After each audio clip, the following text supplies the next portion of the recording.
Hidup pada zaman fitnah itu bukan pilihan, tetapi hidup pada zaman fitnah merupakan sebuah komitmen dan konsekuensi yang harus kita hadapi. Kita tentunya kalau bisa memilih pada kehidupan kita ingin hidup yang sepi dari fitnah. Tapi hidup itu terkadang tidak memberikan kita banyak pilihan kecuali komitmen yang harus kita berikan. Ketika kita hari ini sadar kita hidup pada zaman fitnah, dan sesungguhnya masa fitnah telah datang ruang dan waktunya pada kehidupan kita, maka inilah yang menjadikan kita dituntut untuk mengetahui fitnah itu apa. Bagaimana fitnah itu diterangkan di dalam kitabullah dan sunnah. Bagaimana kita menjauhi dari fitnah itu pada kehidupan kita. Karena tidak mungkin orang akan selamat dari fitnah kalau dia tidak mengetahui tentang keburukan fitnah itu dan bagaimana penjabaran tentang fitnah itu. Orang yang tidak memahami bahayanya kolesterol, dia tidak akan selamat dari kolesterol. Orang yang tidak memahami bahayanya overthinking, maka dia akan overthinking. Orang yang tidak memahami tentang fitnah, bahwasanya fitnah merupakan perkara yang selalu ditakutkan dan dikhawatirkan para sahabat setelah kemunafikan. Bagaimana selamat dari fitnah kalau dia saja tidak mengetahui tentang keburukan fitnah. Para sahabat itu, mereka khawatir terhadap kemunafikan. Dan tidak ada yang mereka khawatirkan setelah kemunafikan kecuali adalah fitnah yang datang pada kehidupan manusia sebagaimana gelombang air laut ketika menjorok ke daratan dan tidak ada satupun rumah yang selamat ketika dilewati gelombang air itu. Setingkat Umar bin Khattab, setebal imannya, sekuat takwanya, itu pun masih ketakutan ketika sudah bicara tentang fitnah. Pada sebuah riwayat disampaikan bagaimana Umar bin Khattab bertanya, siapa di antara kalian yang mengetahui tentang hadis masalah fitnah yang pernah disampaikan Nabi? Tidak ada yang mengacungkan jarinya kecuali adalah Hudzaifah ibnul Yaman. Lalu Hudzaifah ibnul Yaman berkata, fitnatur rajuli fi malihi wa ahlihi wa tukaffaru bis salati was sadaqati wal amru bil ma'ruf wa nahyu 'anil munkar. Setiap orang itu nanti akan mendapatkan fitnah pada dirinya, pada keluarganya, pada hartanya. Dan fitnah itu tidak bisa ditepis dan ditahan kecuali dengan sholat, puasa, sedekah, dan amar ma'ruf nahi mungkar. Lalu Umar bin Khattab mengatakan kepada Hudzaifah ibnul Yaman, laisa hadhil fitnah allati uriduha ya Hudzaifah. Ini bukan fitnah yang kutanyakan kepada dirimu. Walakin uridul fitnah allati tamuju kama yamujul bahar. Tapi sesungguhnya yang aku tanyakan kepada dirimu, wahai Hudzaifah, terangkanlah kepadaku sebuah fitnah sebagaimana gelombang air laut yang tidak ada satupun rumah yang dilewati gelombang air laut itu kecuali mereka akan merasakan fitnah itu. Maka Hudzaifah ibnul Yaman berkata, sesungguhnya antara dirimu dengan fitnah itu terdapat pintu, wahai Umar, dan tidak akan masuk pada dirimu fitnah tersebut. Tahukah kita bahwasanya Umar adalah pintu yang menjaga kehidupan manusia dari fitnah, dan pintu itu nanti dirusak dengan terbunuhnya Umar bin Khattab oleh Abu Lu'lu'ah al-Majusi. Maka semenjak saat itulah mengalir fitnah pada kehidupan manusia, dan sifat fitnah itu datang dari yang kecil membesar dan tidak ada ujungnya sampai hari kiamat ditegakkan oleh Allah.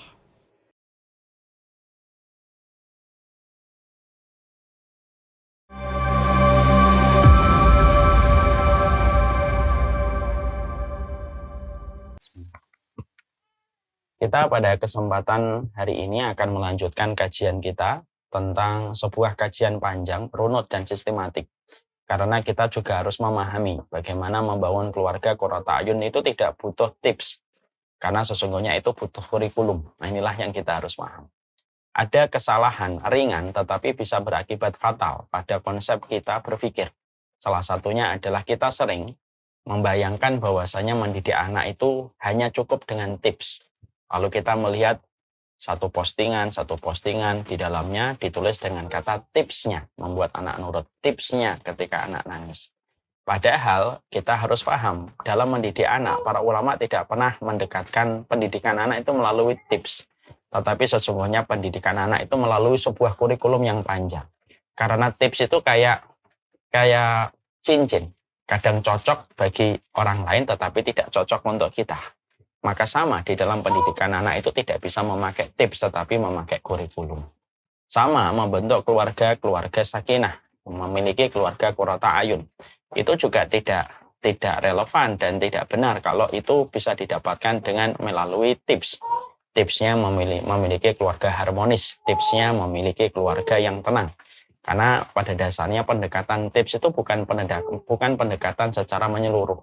Tetapi ketika kita mendapatkan sebuah konsep bagaimana menjadikan keluarga kita menjadi keluarga qurrata ayun, maka itu tidak bisa dengan hanya melalui tips, tetapi harus melalui sebuah kurikulum yang lengkap pada kehidupan kita, sampai akhirnya kita bisa memiliki keluarga qurrata ayun pada kehidupan kita.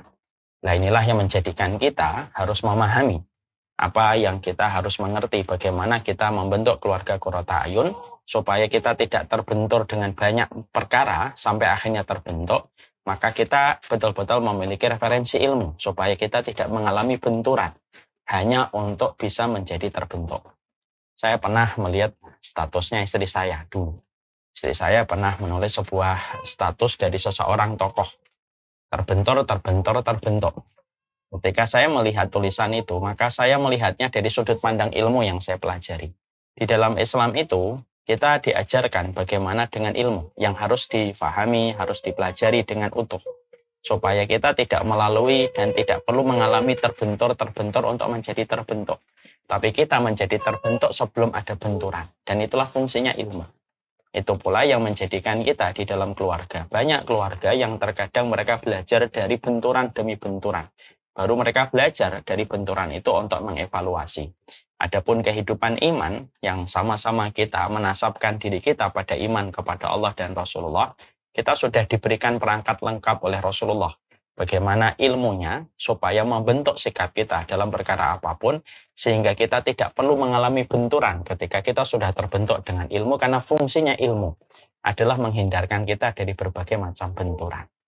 Nah, itulah fungsinya ilmu, ya kan, ya Bu? Ya kan? Maka itulah yang menjadikan kita akhirnya paham. Itulah pentingnya kehidupan ilmu pada kehidupan kita, supaya menghindarkan kita dari benturan dan benturan dalam kehidupan. Kalau kita melapangkan kehidupan itu dengan ilmu. Tidak ada obat dari getirnya dominasi perasaan, kecuali adalah ingatan surga yang dilandasi dengan ilmu. Tidak ada yang mampu mengalahkan getirnya ego seorang laki-laki di dalam keluarga, kecuali ingatan dia tentang surga berlandaskan dengan ilmu. Dan itulah yang menjadikan kita, kenapa kita mempelajari suamimu bukan Muhammad, istrimu bukan Khadijah. Kita pelajari secara utuh.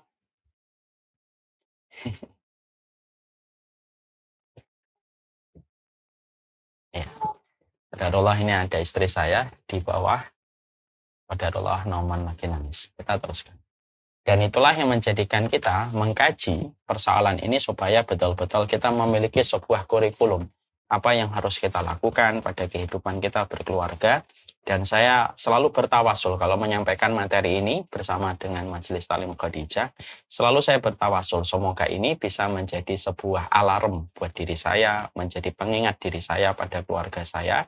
Dan saya juga bertawasul ketika menyampaikan ini bisa menjadi keberkahan dalam keluarga saya dan keluarga kita semuanya. Karena ilmu merupakan salah satu di antara perkara yang bisa menjadi tawasul kebaikan kita. Nah, inilah yang menjadikan kita mempelajari tema suamimu bukan Muhammad, istrimu bukan Khadijah.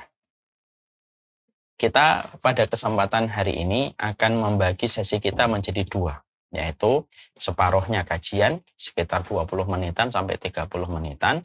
Selebihnya nanti ada tanya jawabnya, karena banyaknya sekali pertanyaan-pertanyaan yang selama ini diajukan tetapi ternyata waktu kita sangat terbatas untuk menjawab, padahal pertanyaan dan jawaban itu pun merupakan bagian dari metode ilmu. Nanti jangan dikira ya, nanti cepet-cepet skip. Kalau ada tanya jawab langsung skip, jangan gitu. Karena para ulama menerangkan salah satu thoriqatul ta'lim, salah satu metode ilmu itu disampaikan dengan tanya jawab. Mari kita melihat kepada metode Malaikat Jibril. Malaikat Jibril datang kepada Rasulullah SAW lalu bertanya, "Ma huwal Islam? Ma huwal Islam? Ma huwal iman? Dan ma huwal ihsan?" Apa itu Islam ya Rasulullah? Apa itu iman ya Rasulullah? Dan apa itu ihsan? Metode pertanyaan yang disampaikan Malaikat Jibril pada hadis Arba'in, hadis yang kedua, para ulama memuat dan memberikan kepada kita sebuah metode penting, bahwasanya proses belajar itu terkadang melalui pertanyaan dan jawaban.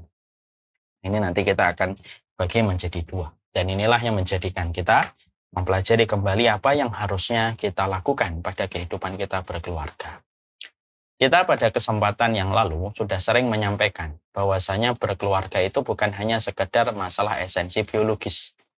Karena sesungguhnya berkeluarga itu kalau standar ideal bagi orang yang beriman, bukan hanya memiliki urusan biologis tetapi memiliki urusan ideologis. Tentunya urusan ideologis itu urusan yang sangat besar, yaitu urusan yang membawa kebaikan akhirat kita. Itu ada urusan ideologis. Jadi ideologis itu urusan akhirat, perkara yang paling besar.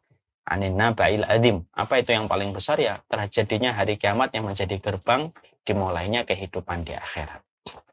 Ketika kita paham bahwasanya menikah bukan hanya sekedar urusan biologis, tetapi di dalamnya adalah urusan ideologis yang besar tentang keselamatan kita di akhirat, maka tentunya di situ ada kewajiban, di situ ada komitmen, dan di situ ada konsekuensi yang harus kita penuhi setiap part dari 3 perkara itu, supaya betul-betul kita bisa mendapatkan apa yang kita harapkan dari sebuah pernikahan dengan sebuah keberkahan.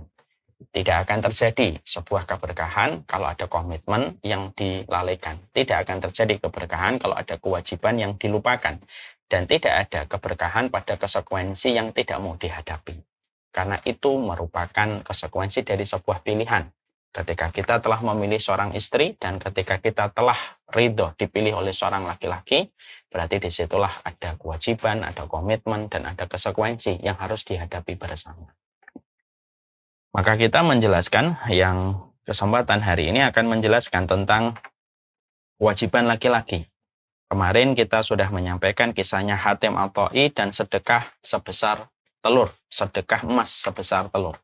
Bagaimana seorang kepala keluarga ketika dia telah menjadi imam, mereka adalah orang yang tidak pernah berhenti menjadi orang yang baik. Dan ini sudah kita jelaskan panjang lebar.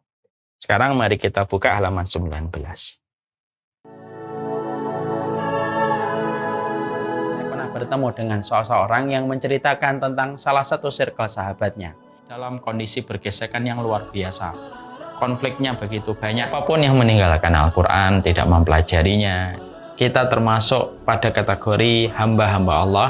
Maka sesungguhnya setelah kita mendengarkan suara qari ini, karena sesungguhnya Islam itu betul-betul menempatkan persamaan dalam setiap anak itu bukan sesuatu yang gampang, terutama ketika mereka kita perintahkan untuk sholat. Kehidupan itu akan menghadapkan kita kepada orang yang kejujuran, yang menjadikan kita akhirnya mengetahui ini wanita apa yang diperbuat sampai setiap keluarganya ketika dimakamkan saya melihat saja. Apalah arti baik secara zahir kalau Allah saja memberikan diskon dan dispensasi selama 1 bulan itu 1 pekan mereka tidak inilah dunia. Bagaimana cara kita memahami dunia ini? Lihat doanya Umar bin Khattab. Allah yang mengetahui bahwasanya Nabi Muhammad adalah orang yang paling beriman. Kapan seseorang itu berjalan di atas kaidah Rabbani? Kapan seseorang itu berjalan di atas perbanyak sumpah? Karena orang yang memperbanyak sumpah itu akan mendapatkan. Mereka suka mengatakan la tuhaditsuna illa bil Quran. Ini adalah mobil-mobil limited edition. Harganya 10 kali lipat. Kita rubah narasi menjadi aksi. Mari kita rubah setiap. Lalu merasa tidak tahu, dia tidak akan sombong. Orang kalau merasa tidak tahu, dia selalu menelisik detail.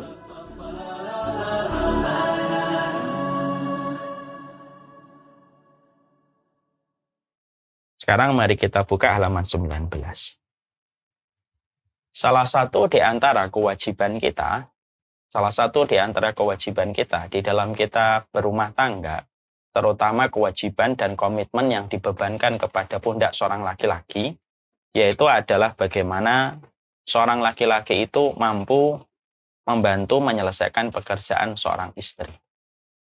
Ini merupakan salah satu perkara yang dibebankan oleh syariat.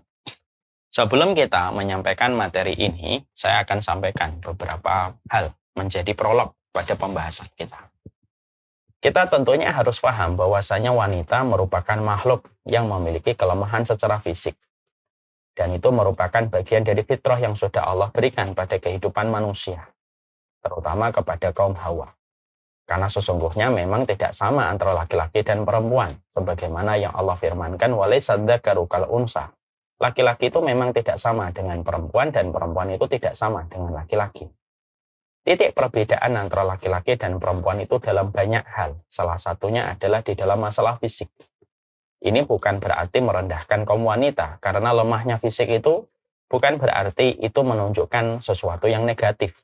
Karena kelemahan fisik ini disertai dengan pengganti yang lebih besar. Karena Allah itu kalau menutup satu pintu, maka Allah buka dua pintu sebagai penggantinya.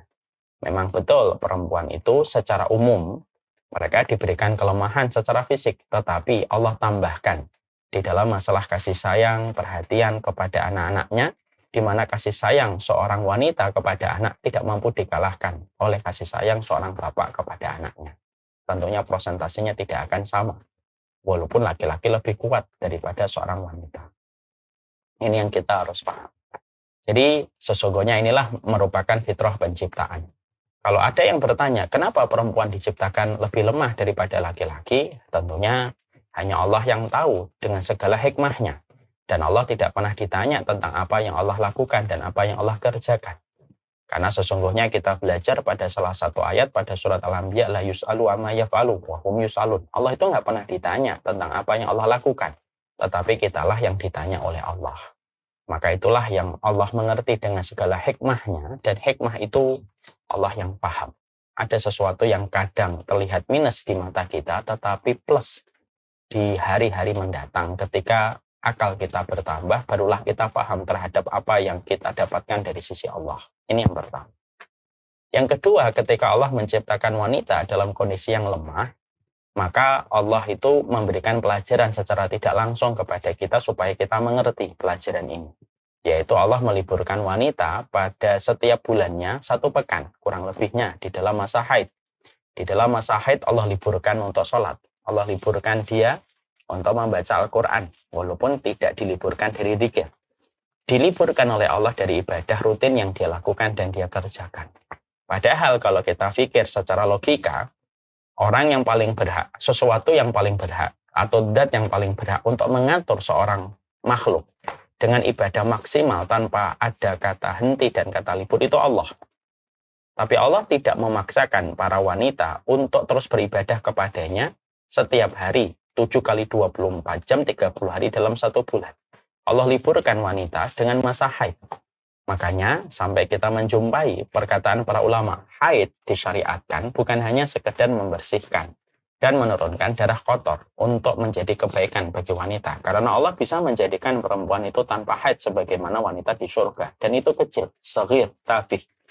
Itu sesuatu yang remeh bagi Allah. Tapi ketika Allah memberikan haid, di antara hikmahnya adalah Allah meliburkan. Supaya kaum wanita menyadari betapa sayangnya Allah kepada kaum Hawa. Di mana Allah yang paling berhak dengan prerogatifnya untuk mewajibkan perempuan beribadah 30 hari di dalam 1 bulan, tetapi Allah kurangi 7 hari di dalam 1 bulan secara umum, supaya setiap wanita merasakan kasih sayang Allah ketika Allah mengerti bagaimana perempuan diciptakan dalam kondisi yang lemah. Maka yang menarik, apa yang pernah disampaikan oleh Imam Ahmad. Imam Ahmad pernah berkata, menasihati kepada putranya yang bernama Abdullah. Putranya bernama Abdullah ketika akan nikah diberikan wasiat oleh Imam Ahmad. Walaupun Imam Ahmad adalah seorang laki-laki yang agak sedikit terlambat di dalam menikah karena beliau menikah umur 40 tahun. Tapi Masya Allah, Imam Ahmad banyak sekali memberikan wejangan, nasihat tentang pernikahan yang ternyata itu betul-betul luar biasa. Karena wejangan para ulama itu beda dengan wejangan para tokoh dunia. Beda dengan wejangan para psikolog dunia. Kenapa? Karena para ulama mereka memberikan wejangan dan nasihat itu lahir dari keilmuan, ketakwaan, ketakutan yang memiliki basirah dan furqan. Basirah itu melihat jauh, furqan itu membedakan yang benar dan yang salah. Nah, Imam Ahmad itu memberikan wejangan kepada anaknya Abdullah. Wahai Abdullah, kalau engkau bebankan kepada seorang wanita dengan pekerjaan, engkau harus memberikan kepadanya waktu istirahat. Berikan waktu istirahat kepada kaum wanita, mereka beristirahat. Karena sesungguhnya Allah saja memberikan mereka istirahat 7 hari di dalam 1 bulan. Untuk mereka beristirahat dari penatnya aktivitas yang mereka lakukan. Dan diistirahatkan dari beribadah kepada Allah Subhanahu wa Ta'ala. Ya, maka itu pula yang kamu harus miliki semangat itu. Nah, ini menjadikan kita semakin terpahamkan. Ini merupakan perkara yang kita harus mengerti, yang terkadang banyak laki-laki yang cenderung lupa terhadap masalah ini. Bahwasanya perempuan itu mereka membutuhkan waktu istirahat, ya sebagaimana laki-laki juga membutuhkan waktu beristirahat. tapi perempuan rentan dengan kelemahan pada dirinya. Maka setelah kita membahas itu, dua kisi itu, maka akhirnya kita akan mendapati bahwasanya salah satu di antara kulturnya sunnah, bagaimana kita menjumpai Rasulullah Shallallahu Alaihi Wasallam itu dikisahkan dari riwayat Bukhari dari Al-Aswad bin Yazid ketika Al-Aswad bertanya kepada Ibunda Aisyah. Ya, jadi Ibunda Aisyah ini madrasah.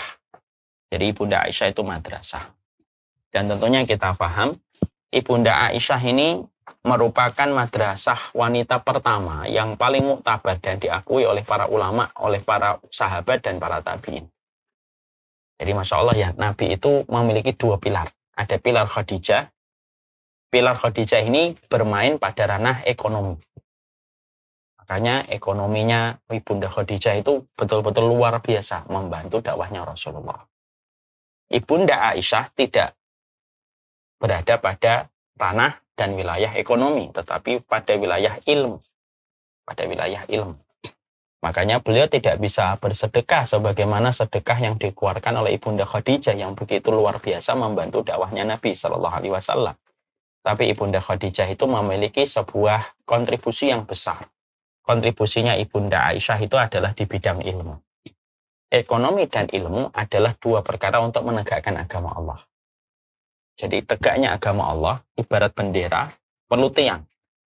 Tiang ini di dalam Islam itu memiliki dua pilar, pilar ekonomi dan pilar ilmu. Pilar ekonomi diambil oleh Ibunda Khadijah, pilar ekonomi diambil Ibunda Khadijah, pilar ilmu diambil oleh Ibunda Aisyah. Dan beliau madrasah pertama yang diakui oleh setiap para sahabat dan diakui oleh para tabi'in. Banyak ulama-ulama tabi'in yang lahir dari madrasahnya Ibunda Aisyah. Bahkan dalam beberapa kejadian Ibunda Aisyah pernah mengkoreksi apa yang diriwayatkan oleh Abu Hurairah sendiri. Padahal kita paham Abu Hurairah merupakan sahabat senior nomor 1 yang paling banyak meriwayatkan hadis. Nah, tentunya keistimewaan Ibunda Khadijah di dalam periwayatan hadis yang tidak dimiliki oleh para perawi lain itu apa? Yang kira-kira tahu? Maka kelebihan Ibunda Aisyah di dalam periwayatan hadis yang tidak dimiliki oleh para perawi lain adalah para perawi lain tidak pernah mengetahui bagaimana kehidupan di dalam rumahnya Rasulullah. Yang meriwayatkan banyak kehidupan rumahnya Rasulullah itu adalah Ibunda Aisyah. Nah, ini menjadi sebuah semangat. Jadi kalau ada di antara kalian yang sedang menghafalkan hadis, yang sedang mempelajari agama dengan sungguh-sungguh, maka kalian sedang berada pada jalurnya Ibunda Aisyah. Kalau ada di antara ibu-ibu yang sedang banyak berdagang, bisnisnya sudah mulai merekah, banyak mendapatkan profit dan akhirnya banyak membantu kegiatan dakwah, berarti kalian berada pada jalurnya Ibunda Khadijah.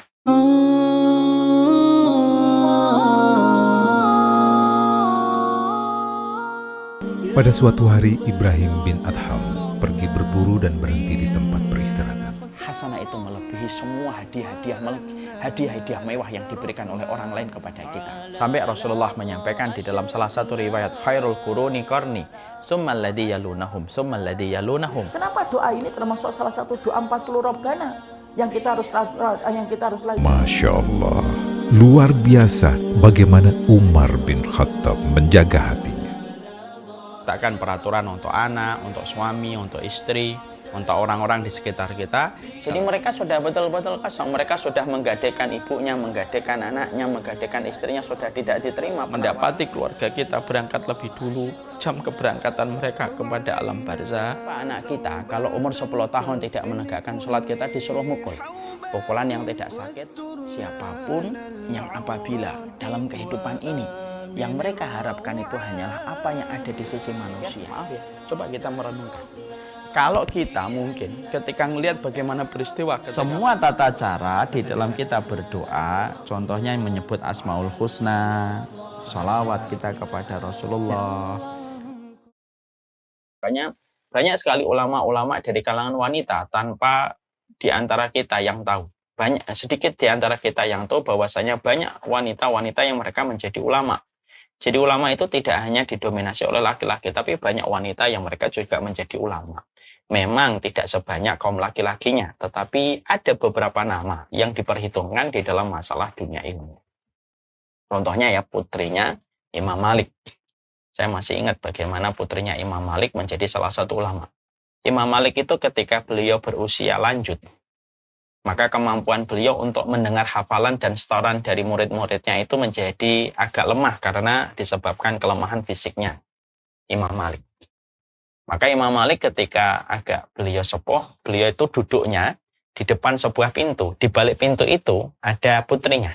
Ada putrinya Imam Malik.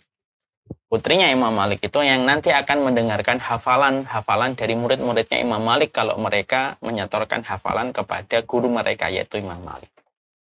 Maka yang terkadang ikut membenarkan, mengkoreksi hafalan itu adalah putrinya Imam Malik. Jadi kalau ada yang salah, maka putrinya Imam Malik mengetuk pintu.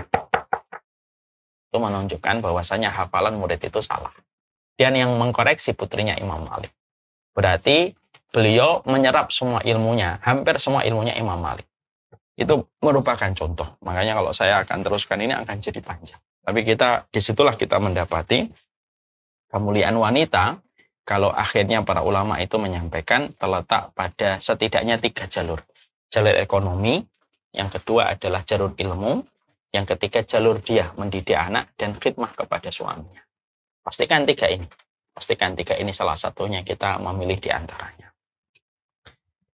Maka Al-Aswad itu bertanya kepada Ibunda Aisyah, apa yang sering dilakukan Nabi di rumah? Maka Aisyah itu menjawab, kana yakunu fi mihnati ahlihi fa idza sami'al adzan kharaja. Dikatakan Nabi membantu pekerjaan keluarganya. Jika mendengarkan adzan, beliau keluar untuk sholat. Dalam riwayat yang lainnya disebutkan Nabi itu manusia biasa. Beliau menjahit pakaian, memerah susu kambing, mengurus dirinya sendiri, serta membantu pekerjaan rumah tangga yang lainnya. Disinilah kita akhirnya menjumpai bahwasanya yang dibutuhkan oleh yang harus diselesaikan oleh seorang laki-laki bukan hanya sekedar mereka mampu memberikan nafkah, tapi salah satunya adalah mereka menjadi partner terbaik bagi kehidupan seorang istri. Ketika mereka ikut andil dan ikut hadir di dalam rumah tangga dengan segala macam keruwetan-keruwetan yang terjadi di dalam persoalan-persoalan yang dijalani. Karena aktivitas bersama dengan anak merupakan aktivitas yang terkadang menguras emosi, menguras tenaga, menguras energi yang kita miliki. Dan itu akan betul-betul berat ketika hanya dilakukan oleh satu pihak. Tetapi akan menjadi lebih ringan ketika dilakukan oleh kedua belah pihak dengan adanya keberkahan ketika mereka saling membantu. Tentunya ada yang berpikir begini, Ustadz kalau saya pagi membantu, nanti saya nggak bisa dzikir pagi, saya tidak bisa duduk di masjid lama sampai syuruk. Kalau saya harus membantu itu semuanya, saya akan luput dari kebaikan-kebaikan di waktu pagi. Maka saya akan jawab pertanyaan itu. Saya termasuk orang yang mungkin tidak bisa duduk sampai syuruk. Termasuk saya. Karena memang mengingat kewajiban yang ada di rumah dzikir pagi sebentar, di masjid 10-15 menit, lalu setelah itu segera pulang. Sekarang kita harus menjawab, gimana kalau saya membantu? Contohnya di waktu pagi. Membantu istri kita di waktu pagi. Di mana itu ada konsekuensinya. Kita harus meninggalkan rutinitas di waktu pagi. Saya sampaikan. Kita harus ingat kepada sebuah kaidah sederhana. Kaidah sederhana itu adalah amal yang paling utama itu amal yang mana? Kalau ada di antara kalian yang menjawab amal yang paling utama, yang paling berat, jawaban itu kurang tepat. Kalau ada yang mengatakan amal yang paling utama dikit, jawaban itu bukan spesifik. Kalau ada yang mengatakan amal yang paling berat itu adalah amal yang paling sukar, jawaban itu juga kurang tepat. Kalau kita menilik kepada teori yang disampaikan oleh Imam Ibnu Qayyim, dikatakan amalan yang paling berat, amalan yang paling dicintai oleh Allah, yaitu adalah amal yang disesuaikan dengan kondisi. Amal yang disesuaikan dengan kondisi. Ya. Makanya jawaban Nabi ketika beliau ditanya, ayul a'mal ahabba ilallah. Nabi itu kan sering ditanya, apa amal yang paling dicintai oleh Allah? Apa amal yang dicintai oleh Allah? Maka jawaban Nabi itu terkadang berbeda-beda. Kadang Nabi menjawab, as-sholatu ala waktiha. Sholat pada waktunya. Kadang Nabi menjawab, amal yang paling dicintai oleh Allah adalah birrul walidain. berbakti kepada orang tua. Kadang beliau menjawab amal yang paling utama adalah al-jihad fisabilillah. Kenapa jawaban Nabi berbeda-beda? Padahal konteks dan redaksi pertanyaannya itu sama. Karena jawaban Nabi disesuaikan dengan kondisi. Ya, disesuaikan dengan kondisi. Kalau kondisinya aman, nggak ada apa-apa, ya amal paling utama sholat awal waktu. Tapi kalau kondisinya ibumu lagi sakit, bapakmu lagi sakit, jangan kamu kemana-mana. Rawatlah orang tuamu. Kalau kondisinya kawasan kita, na'udzubillah min dzalik, diserang sama orang yang berencana jahat dan makar untuk kita, maka kita menjaga dan berjihad untuk membela kalimat Allah. Disitulah kita mengetahui amal yang paling dicintai oleh Allah itu amal yang sesuai dengan kondisi. Masya Allah, ya itulah luasnya syariat Allah. Sama pula, disitulah kita akhirnya menjumpai dan mendapati. Di waktu pagi, tentunya kondisi rezeki amal yang Allah bagikan untuk kita itu tidak sama. Ada orang tua yang sudah sepuh, anaknya sudah besar, anaknya sudah berkeluarga, tidak ada apa-apa di dalam rumah. Maka amal yang penting ketika dia berada pada kondisi itu, amal yang paling penting, yaitu adalah dia mungkin dzikir sampai syuruk dan sholat 2 rakaat. Tapi bagi kondisi-kondisi ketika kita mengetahui banyak aktivitas yang kita harus bantu dari istri kita ketika di dalam rumah, lalu kita tidak bisa melaksanakan sholat syuruk, tapi niat kita untuk membantu istri kita dengan segala macam aktivitas yang luar biasa, itu Masya Allah, dengan segala luar biasa, ketika di waktu pagi, maka itu pun menjadi amal yang dicintai oleh Allah, karena sesuai dengan kondisi. Disesuaikan dengan kondisi. Jadi ini pun merupakan sebuah perkara yang kita juga harus pahami, bahwasanya ketika kita pada kondisi-kondisi tertentu, kita tidak bisa melakukan ibadah A, B, dan C yang kita inginkan. Tapi ketika kita memiliki pilihan yang lain, lalu pilihan lain kita niatkan untuk beribadah, maka itu pun juga sudah merupakan bagian dari ibadah. Karena apa? Karena membantu seorang istri juga merupakan bagian dari ibadah. La ilahal wujud, qad sa'im. Jauhkanlah orang ini dari neraka, ya Allah. Ketika pandangan, maka sesungguhnya Al-Quran itu memetakan orang-orang yang mereka tidak pernah ingat. Mereka rela terstruktur, terevaluasi di dalam proses mereka belajar. Macam peristiwa. Yang mana peristiwa itu satin orang. Maka kelak pada kehidupan di akhirat, mereka nanti lapor hisab kemudian mulai dilakukan. Maka ketika hisab itu sudah mulai dijalankan, tapi mereka tidak jahat. Mereka tidak mendolimi. Tidak ada orang yang kebingungan dalam kehidupan di akhirat. Kecuali kebingungan tidak pernah punya istri dan Allah tidak punya anak. Allah nanya kepada orang Nasr. Yang satunya tidak mau masuk lagi ke lubang itu. Semacam itu. Ketika sudah bicara tentang bagaimana apinya, itu berisi di dalamnya air. Dan mereka menyangka bahwasanya mereka akan diberikan kesegaran sejenak. فحملت الهدى صادقا في المدى. Karena apa? Karena membantu seorang istri juga merupakan bagian dari ibadah. Makanya kalau kita waktu pagi kan, saya tuh bersandar dengan istri saya itu kalau sudah pagi gitu ya, saya tuh selalu berkata sama istri saya, mari kita mulai hari ini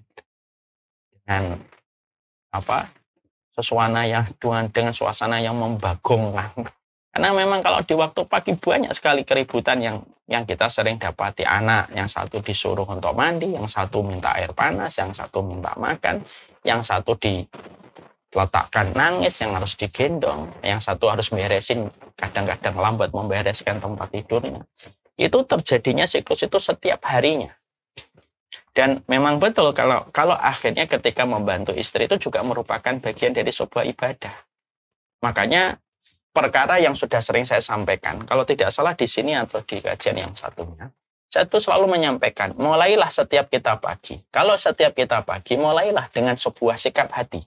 Apa sikap hati yang harus kita hadirkan setiap pagi ketika bangun, terutama bagi kalian pasangan muda yang memiliki banyak aktivitas di waktu pagi.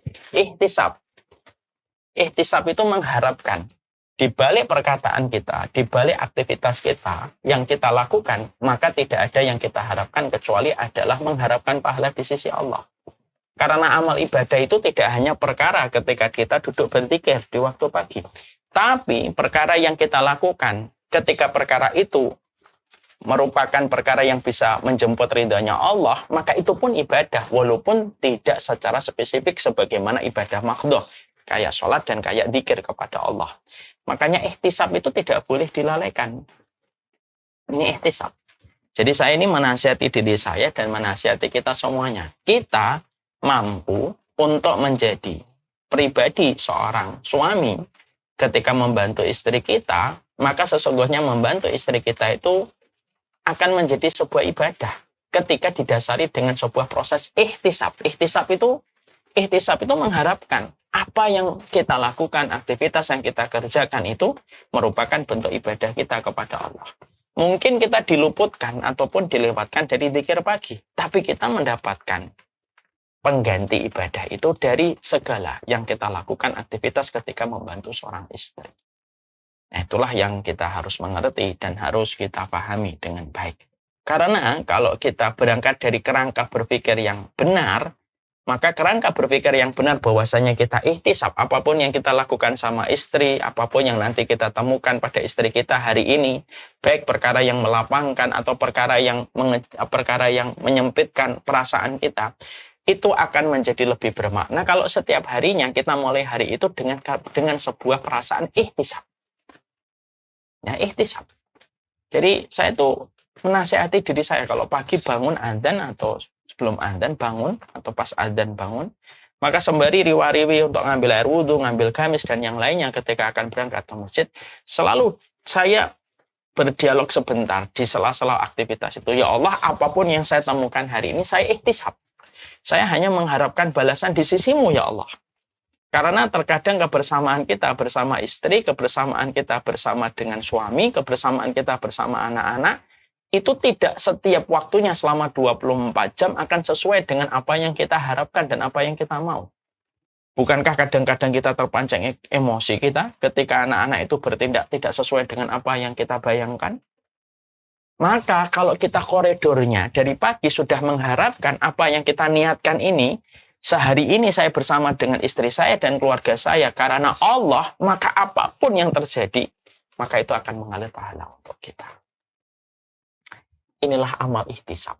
Amal yang tampaknya sederhana, tapi berdampak besar pada tabungan kebaikan kita. Kalau kita tidak ihtisab di waktu pagi, kita tetap menjalani hari-hari itu. Tapi kelelahan kita, keletihan kita mungkin tidak berdampak kebaikan apapun. Karena bukan diniatkan karena Allah. Karena niat yang dihadirkan untuk Allah itu sudah menyempurnakan pahala. Apalagi ihtisab. Ya, apalagi ihtisab. Makanya mari kita ambil sebuah contoh yang mulia. Ya. Sebuah contoh yang mulia itu ketika Rasulullah mengatakan,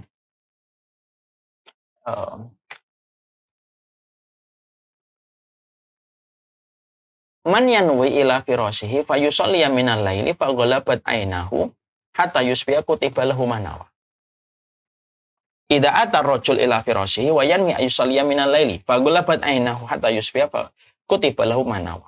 Ada sebuah riwayat yang penting untuk menjadi sebuah perenungan untuk kita. Rasulullah Shallallahu Alaihi Wasallam itu mengatakan kalau ada seseorang ketika dia ingin tidur lalu dia berniat untuk sholat malam, tapi ternyata dia kalah dengan sholat malam, kalah dengan tidurnya atau ngantuknya, sampai dia tertidur sampai subuh.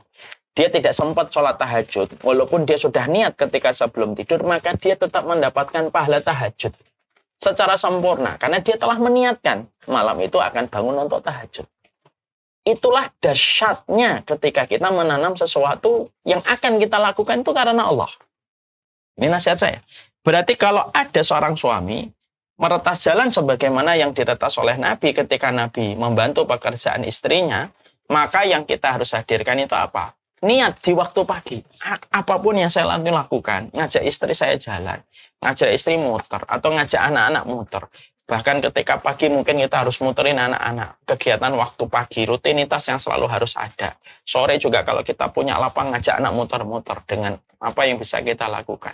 Maka itu dimulai dari waktu paginya. Niatkan itu ibadah. Maka itu akan menjadi sebuah ibadah.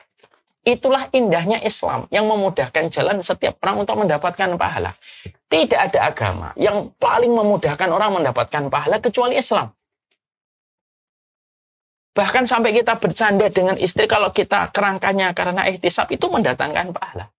Bahkan ketika kita ngajak istri kita jalan gitu, hanya untuk beli kopi gitu, itu kalau kita niatkan dari pagi bahwasanya apa yang saya lakukan hari ini adalah bagian ibadah saya ya Allah.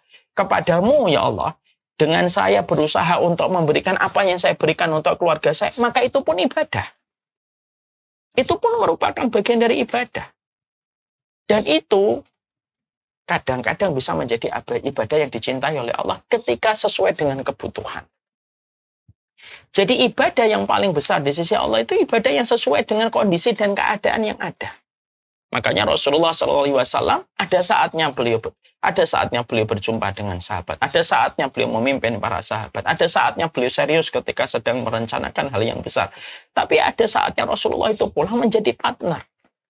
Masih ingat apa yang dulu sering saya sampaikan untuk saya dan untuk kita semua? Jadi suami itu ada 4 kewajibannya. Jadi suami, jadi partner, jadi kekasih, jadi bapak dari anak-anak kita. Itulah tugasnya seorang laki-laki. Jadi tugasnya laki-laki itu ya 4 ini. Kadang menjadi suami, kadang jadi partner untuk istri kita, kadang jadi kekasih. Kadang kita menjadi ayah atau bapak dari anak-anak kita. Dan ini tuh terkadang beda-beda kondisinya. Kapan kita menjadi seorang suami? Kalau istri kita melakukan tindakan yang melampaui batas dan salah. Kita harus menjadi qawam, mengingatkan. Arti qawam itu para ulama memiliki makna yang banyak. Jangan sampai salah memahami qawam. Salah satu makna qawam itu ngingetin keluarganya dari perkara jurang neraka. Itu termasuk qawam. Ini nggak boleh nih. Ya. Apapun yang dia dapatkan dari respon istrinya ketika dia sedang mengingatkan, dia tetap sesuai dengan apa yang diarahkan. Itu qawamnya dia. Nggak boleh nih kayak gini, nih nggak boleh. Sebagaimana Nabi ketika mendapati Ibunda Aisyah radhiyallahu anha pernah menggantungkan gambar makhluk hidup, disobek-sobek sama Rasulullah dengan kondisi yang marah. Sampai Nabi mengatakan, ya Aisyah tuh, inna asyaddan nasi adzaban yaumal qiyamah al-musawwirun. Wahai Aisyah, orang yang paling keras adabnya nanti hari kiamat adalah orang yang menggambar makhluk hidup.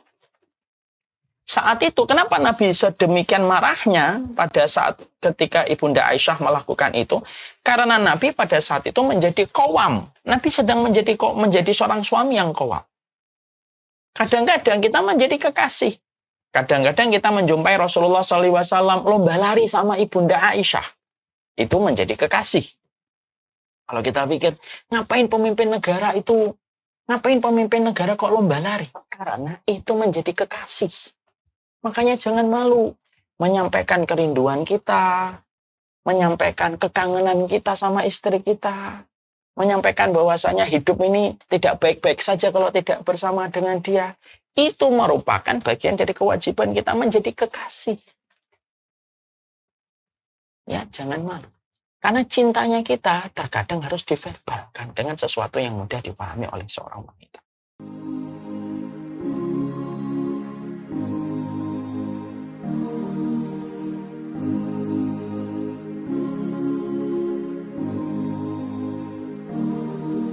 بين الرجاء والخوف قلبي طائر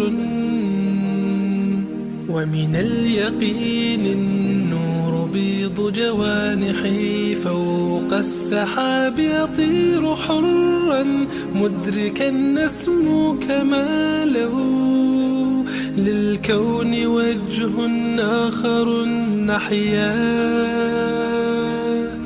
أنا صنعة أوجدتها يا باري وملكت فيها معصم الإيمان للحق والعدل التواصي بالجمال عبادة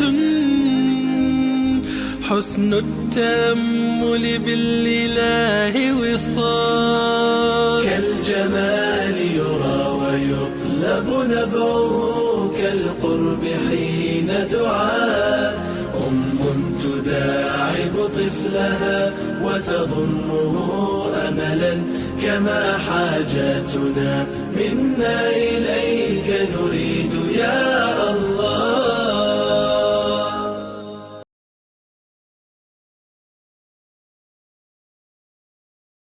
Yang ketiga, menjadi seorang partner. Salah satunya partner itu ya membantu apa yang bisa dilakukan pada aktivitas di dalam rumahnya. Dan terkadang kita menjadi bapak dari anak kita. Maka ini pembahasan ketika Nabi memerah susu, ketika Nabi menjahit baju, itu merupakan bagian ketika Nabi menjadi partner pada kehidupan di akhirat. Dan ini ibadah besar. Di mana kita paham bahwasanya istri memiliki kelemahan di dalam masalah fisik dibandingkan para laki-lakinya. Ya. Makanya inilah yang dikatakan oleh yang dikatakan di dalam beberapa penjelasan para ulama, membantu pekerjaan rumah itu bukan sebuah aib dan cacat bagi seorang suami dan tidak mengurangi derajat kelaki-lakian. Justru pekerjaan ini dilakoni oleh laki-laki paling mulia, yaitu adalah Rasulullah Shallallahu Alaihi Wasallam. Nah, tentunya juga kita harus paham ya ibu-ibu. Ibu-ibu juga harus mengerti kadang-kadang pekerjaannya suami itu mereka terkadang cocok di sini, tidak cocok di sini. Ini yang kita harus paham. Ini seni memahami karakter pasangan. Oh, suami saya itu paling tidak bisa kalau diajak untuk nyuci. Oh, mungkin kalau saya nyuci urusan saya, biar dia urusan yang lain. Oh, urusan dia itu ngajak anak-anak, urusan dia mandiin anak, dia lebih senang. Nah, kadang-kadang para ulama juga berkata begitu. Salah satu di antara kebaikan seorang istri itu memahami apa yang cocok bagi suaminya ketika membantu istrinya. Ini ada penjelasan. Karena istri kita karena suami kita itu kadang lebih cocok yang ini, tapi tidak cocok yang lainnya. Kayak misalkan kita ya, kalau saya dulu di pondok, teman saya dan saya itu beda-beda. Ada yang senangnya nyuci, tapi nggak senang gosok. Akhirnya apa? Bajunya dicuci terus, tapi jarang digosok. Akhirnya kalau pakai selalu berlipat-lipat. Ada teman saya yang rela ngantri untuk gosok, tapi juga nggak senang nyuci. Kalau udah nyuci lama, dia di ember tuh sampai bau baru dicuci.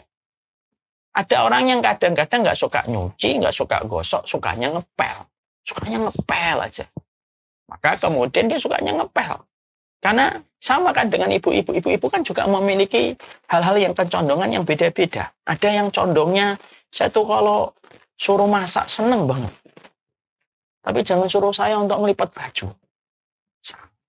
Maka itu juga kecondongan. Itu nggak bisa dipaksakan. Maka salah satu di antara hal supaya tidak menjadi nyala api yang membakar, ketika kita membagi aktivitas kita bersama istri kita, para ulama lalu menyampaikan, berikanlah pekerjaan yang sesuai dengan keinginan seorang suami. Yang artinya ketika dia mengerjakan itu, dia mengerjakannya lebih maksimal daripada pekerjaan yang tidak terlalu dia sukai. Itulah seninya kita harus berbagi pekerjaan di dalam rumah. Tipe seorang laki-laki senang mandiin. Nah, saya tuh senang mandiin anak-anak, itu senang gitu. Di waktu mandiin tuh sentuhan kulit dengan kulit anak. Itu kalau saya kayaknya itu kerasanya tuh nikmat gitu. Bersihin misalkan kotorannya, diwitak, istinjain dia, itu juga merupakan hal yang mungkin lebih ringan daripada disuruh nyetrika. Saya ini kalau sudah nyetrika udah saya nyerah tangan. Lebih baik dibawa ke laundry aja daripada nyetrika. Lah itulah seni yang disampaikan oleh para ulama. Jadi ketika seorang suami sudah memahami salah satu kebaikan dia bersama dengan keluarganya adalah menjadi partner, membantu pekerjaan yang dilakukan oleh istrinya, maka dia pun harus paham. Makanya disebutkan oleh ulama di sini, Nabi itu memerah susu kambing. Coba, kira-kira kenapa yang disebutkan di dalam riwayat ini memerah susu kambing? Karena kulturnya Nabi itu memang seorang penggembala kambing. Sebelum beliau menjadi seorang Nabi dan Rasul. Jadi Nabi itu sebelum menjadi Rasul itu apa? Nabi sebelum menjadi Rasul itu penggembala kambing. Kita paham ya, saya sudah sering menyampaikan berulang-ulang. Kenapa mayoritas para nabi sebelum mereka menjadi nabi dan sebelum mereka menjadi rasul, maka mereka itu penggembala kambing, Ustaz? Ya karena memang memelihara kambing, merawat kambing itu melatih kesabaran. Dan nabi itu sebelum menjadi pedagang, nabi itu penggembala kambing. Ketika beliau menikah, salah satu aktivitas favorit Nabi ketika membantu keluarganya itu apa? Merah susu. Karena itu memang hal yang dilakukan aktivitas Nabi sebelum beliau menikah. Memerah susu beliau. Beliau itu memerah susu. Menjahit baju. Karena Nabi adalah menjadi pedagang salah satunya yang terbiasa dengan baju-baju yang beliau ambil dari Syam dan beliau jual saat itu memperdagangkan dagangannya Khadijah. Ya, sesuai dengan yang menjadi background dari kehidupan Rasulullah SAW. Makanya yang disebutkan di dalam riwayat itu adalah menjahit pakaian, memerah susu kambing, karena memang Nabi memang memiliki background dalam perkara itu. Berarti salah satu seni tingkat tinggi yang dipahami oleh seorang istri, ketika seorang istri menjadikan suaminya membantu pada keluarganya, maka pilihkanlah aktivitas yang lebih mudah dikerjakan oleh suaminya secara tulus, daripada memaksakan sesuatu yang mungkin suami tidak memiliki passion pada perkara itu. Wah, suami saya ini kalau disuruh bawa anak-anak paling semangat. Ya sudah, mungkin dalam perkara itu. Mungkin memang dari dulunya sebelum nikah, dia memang sudah senang sama anak-anak, senang bergaul, senang jalan-jalan sama anak-anak. Maka itu juga menjadi salah satu hal. Kita pun juga harus paham. Inilah yang kita harus pahami. Maka termasuk dari kebaikan istri. Kalau dia ingin dibantu sama suaminya, dan suaminya membantu istrinya, supaya memudahkan seorang suami melaksanakan kewajibannya, pilihlah pekerjaan-pekerjaan yang menurut kalian sesuai dengan suami. Nabi memerah susu karena sebelumnya pengembala kambing. Nabi menjahit karena Nabi dulunya memang berdagang bersentuhan dengan pakaian dan barang-barang yang dibeli dari Syam, dijual di kota Mekah, salah satunya pakaian. Dan itu yang kita harus mengerti. Jadi pemilihan dalam riwayat itu kenapa yang disebutkan menjahit pakaian dan memerah susu kambing? Karena memang backgroundnya Nabi itu memang kambing ketika menggembala dan beliau pernah menjadi pedagang. Nah, itu yang juga kita harus paham. Jadi jangan mungkin ketika ada satu gesekan di dalam rumah, suami saya nggak mau membantu di dalam rumah. Mungkin sebenarnya tidak mau membantu, tapi dia tidak memiliki pilihan untuk membantu sesuai yang dia mampu. Saya misalkan nyuci piring, kadang-kadang kotor. Mungkin saya memang speknya nggak nyuci piring saya. Karena kalau nyuci piring ternyata tidak bersih, tidak optimal di dalam standar kebersihannya. Oh, berarti memang bukan di pilihan di situ. Kalau ngepel mungkin terkadang lewat-lewat yang harus dipel. Oh, berarti itulah seninya kita memilihkan sesuai dengan passion yang juga bisa dilakukan oleh seorang suami. Itu termasuk menjadi sebuah kebaikan. Maka disinilah kita akhirnya memahami di dalam profesi ini. Inilah yang menjadikan kita paham. Inilah yang menjadikan kita memahami betul bahwasanya salah satu di antara hal yang dilakukan oleh seorang suami adalah membantu pekerjaan seorang istri. Diniatkan sekali lagi, ihtisab setiap pagi. Sebelum kita memulai aktivitas yang membagongkan setiap paginya, maka pastikan kita ihtisab apa yang saya lakukan, kelelahan yang saya kerjakan, keletihan yang saya peroleh, semuanya diniatkan karena Allah dan itu ibadah. Mungkin kamu luput dari zikir pagi sampai waktu syuruk, tapi kamu mendapatkan kebaikan ketika membantu istrimu dalam segala aktivitas yang menguras emosi di setiap pagi atau di setiap malam. Maka inilah yang menjadikan kita harus paham. Makanya saya kadang-kadang kalau dakwah malam, kadang-kadang saya mengambil mana yang paling berat dilakukan istri kalau pas malam ketika saya harus kajian di waktu malam. Alhamdulillah dengan adanya pandemi saya kajian malam bisa dilakukan tidak jauh dari rumah. Tapi saya pilih mana yang kira-kira memberatkan istri saya. Oh, biasanya Basim, anak yang paling aktif, ya sudah Basim yang saya ajak. Supaya mudah istri saya menidurkan yang lain. Nanti kalau sudah tidur baru Basim datang ke rumah setelah selesai kajian. Ya sesuai dengan apa yang kita mampu. Ya disitulah kita saling menghargai di antara satu dengan yang lainnya di dalam kebersamaan. Semoga Allah memberikan keberkahan dari apa yang kita pelajari hari ini. Kuncinya yang paling penting itu apa, Ustaz? Ihtisab. Inilah kunci paling penting pada kajian kita hari ini.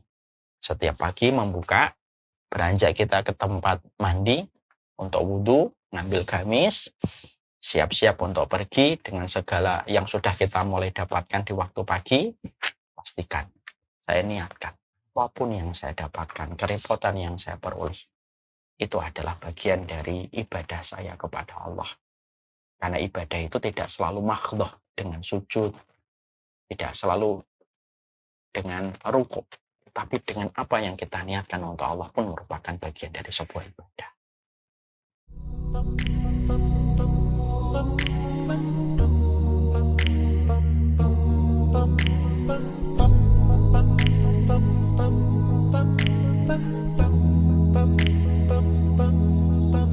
If I should ever leave this life, then this is my goodbye.